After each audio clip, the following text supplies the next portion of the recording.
Hey guys, my name is Chaotic, and in this video I'm going to be covering what I believe to be the top 5 worst cars in Grand Theft Auto 5 Online. So anyway guys, let's get straight into this video and start off at number 5. I have placed the Albany Emperor in 5th place in this video, firstly because this is a typically American car. Even though the car itself looks okay, it's not something which many people want to store inside their garage, mainly because it's quite slow, it's also pretty bad at going around corners, and let's be honest, it's useless at just about everything else.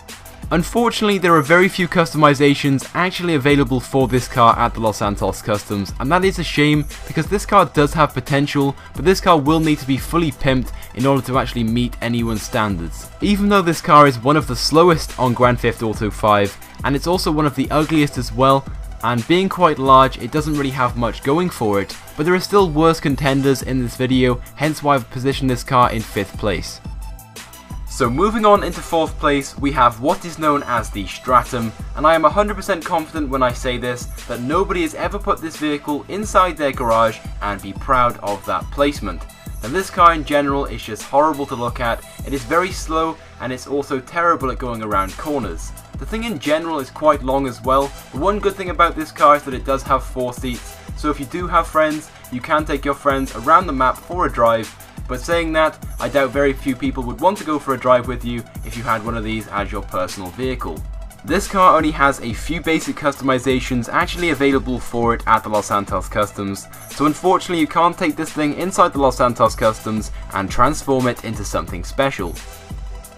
The next vehicle being displayed in this video is known as the Volcar Ingot, and the only benefit this car does offer you is the fact it does have 4 seats, so you can get 4 people into this car, but that is as far as the benefits go. Everything else about this car is bad. First of all, the styling that went into this car, you can see there is no form of styling whatsoever. The car itself is extremely slow, and it's also a front wheel drive car, which is the only reason why this was put above the car previously shown in this video. All front wheel drive cars are terrible at going around corners because their handling capabilities are extremely bad, and all front wheel drive cars understeer terribly. So the fact this car is extremely ugly, there is no form of styling whatsoever, and there are very few customizations actually available for this car at the Los Santos Customs to improve the looks or the performance of this car, will put this car in 3rd place.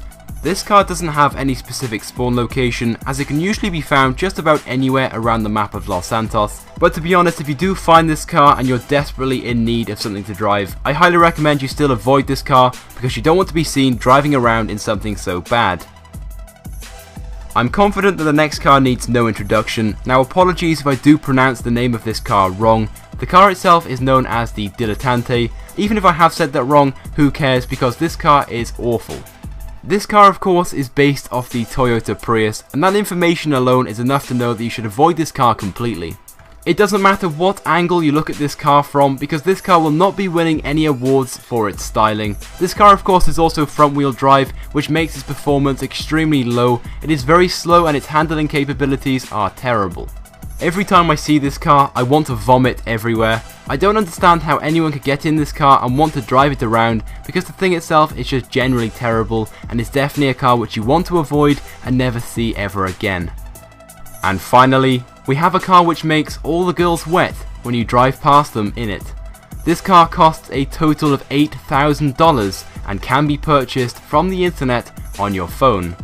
This car of course is known as the Regina. Now I'm sure everyone will agree with me with this placement.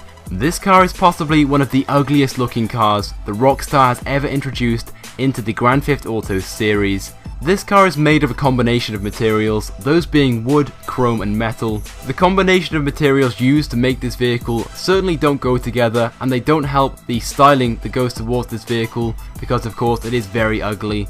It's also very slow. I don't think it has a very high top speed. It is possibly the slowest car on GTA 5. So to conclude, this car is the worst car there is on GTA 5, and there is only one reason why you'd ever purchase this vehicle and store it inside your garage, and that is simply so you can blow it up at a later date. So anyway, whilst I stand by this pile of burning crap, I want to encourage you guys to like this video, as it will help me out a lot and I will appreciate it greatly. Also be sure to leave a comment on this video, tell me what you thought of my placement of vehicles, and if you think I've missed out a vehicle which should have been included, then be sure to leave that as a comment also. And if you have not already, I highly recommend that you subscribe to my channel because I upload all the latest and the greatest Grand Theft Auto 5 content. So anyway guys, thank you for watching, I hope you have enjoyed this video, and I'll see you guys next time.